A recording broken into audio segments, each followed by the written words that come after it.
म्हणजे काल रात्री इथं जो काय कारचा अपघात घडला त्याचे प्रत्यक्षदर्शी तुम्ही आहात, नेमकं काय झालं?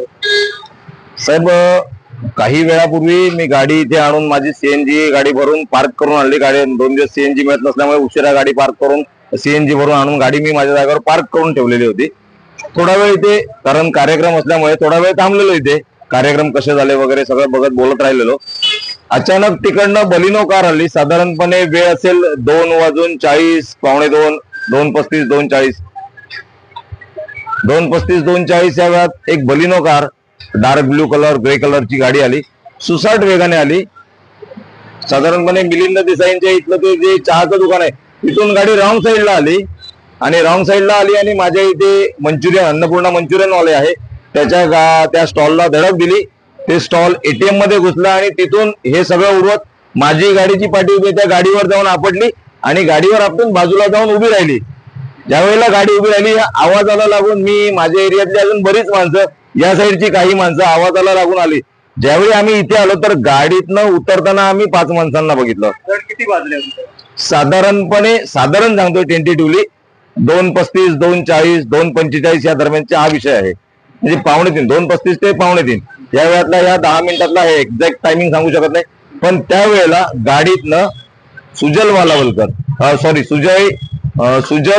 पवार, सिद्धांत बांदेकर, राहुल शिरसाट आणि मंदार उमळकर या 4 माणसांना बघितलं. पैकी 3 माणसांना पकडलं आणि मंदार उमळकर पळाला आणि एक व्यक्ती खालती नक्षत्र टावरकडे पळताना बघितलं. फक्त त्या व्यक्तीला पकडणं शक्य झालं नाही आम्हाला, कारण थोडासा अंधार, घाबरलेला, एकूण ती सिच्युएशन बघता आधी गाडीतले उतरले, त्यांना विचारलं लागलं का, पण ज्या परिस्थितीत त्यांनी गाडी चालवलेली होती ही साहेब सगळ्यात बेदरकार. नशीब की त्यावेळेला एटीएमचा सिक्युरिटी गार्ड ज्या ठिकाणी गाडी आपटली त्या ठिकाणी बसलेला होतो, तो सिक्युरिटी काही कारणासाठी कदाचित युरिनला वगैरे वरती आलेला आणि गाडीचं हे घडलंय.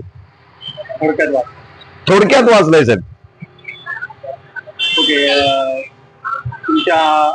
तुम्ही कंप्लेंट वगैरे या संदर्भात काही? कंप्लेंट आम्ही करलं आणि याच्यात महत्वाचा विषय असा आहे की ज्या वेळेला हे ऍक्सिडेंट घडलं त्यावेळेला त्याच्या पाठी कुडाळ पोलीस स्टेशनची गाडीच होती. हार्डली एक 10-15 मीटर वरती गाडी होती. ज्यावेळेला हे घडलं त्यावेळी इमिजिएट आम्ही पोहोचलो, सेम टायमिंगला पोलीस पण पोहोचलेले होते. आम्ही पण काढलं.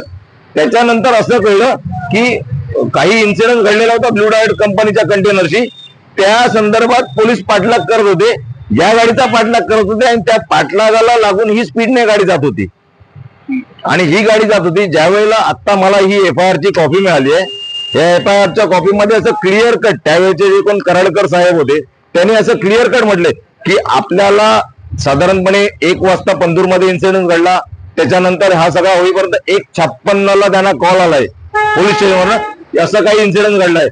1:56 गाडीचा इन्सिडेंट घडल्यानंतर त्यांना गवळदेववाडीत अभिमन्यूकडे ती गाडी दिसली. कदाचित ते गाडीचा पाठलाग करत असतील.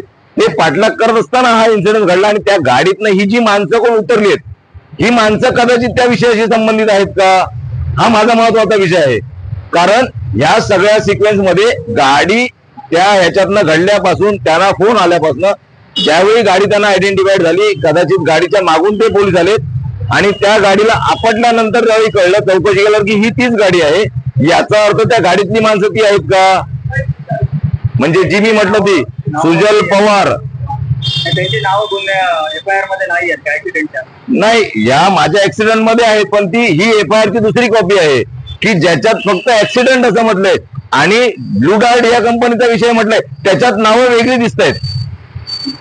जर ब्लू डार्ट कंपनीच्या कंटेनरची माहिती मिळाल्यानंतर साहेब जर त्यांचा पाठलाग करतायत किंवा गस्तीतनं येताना ती गाडी अभिमन्यूकडे मिळते, तर याचा अर्थ त्या गाडीत असणारी माणसं कदाचित ती आहेत का आणि अन्य नावं दाखवलीत का?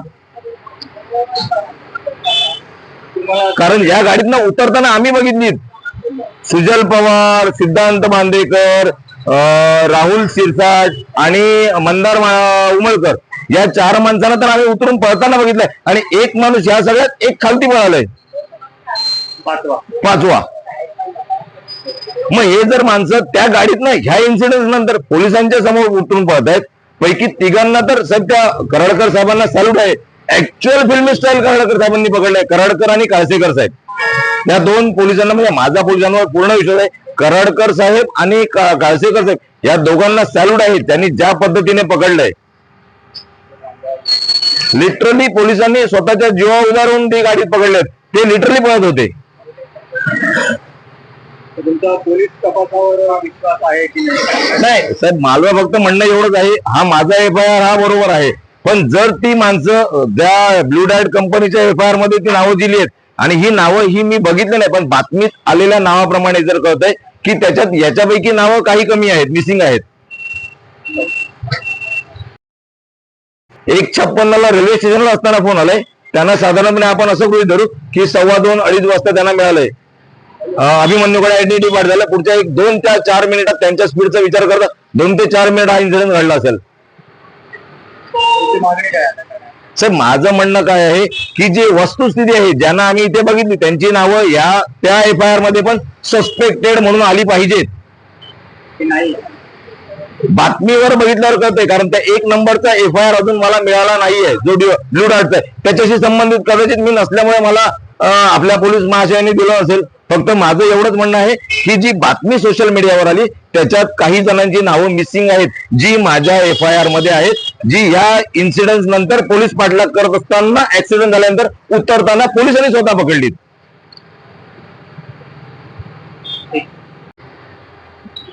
आणि दुसरं म्हणजे जी काही गाडी आहे MH07AS0-194 या गाडीच्या नंबर प्लेटचा तर कळर आहे साहेब. आताची जी नवीन नंबर प्लेट आली ती मागच्या साईडला 2A टेपने चिकटवलेली होती आणि त्या 2A टेपने चिकटवलेली ती नंबर प्लेट काढून डिकीट ठेवलेली होती. ज्यावेळी कराडकर साहेबांनी ती गाडी चेक केली त्यावेळी ती नंबर प्लेट गाडीच्या पाठच्या डिकीट मिळाली. त्याचा व्हिडिओ पण साहेबांकडे आहे. आमच्या समोर ती गाडी डिकीटनं काढली नंबर प्लेट. मग याचा अर्थ पाठच्या साईडला नंबर प्लेटच नव्हती, हेतू पुरस्कार ती नंबर प्लेट काढलेली होती. असे आमचे दररोजचे नवनवीन व्हिडिओ पाहण्यासाठी आमचा लोकसंवाद लाईव्ह यूट्यूब चॅनल लाईक आणि सबस्क्राईब करा.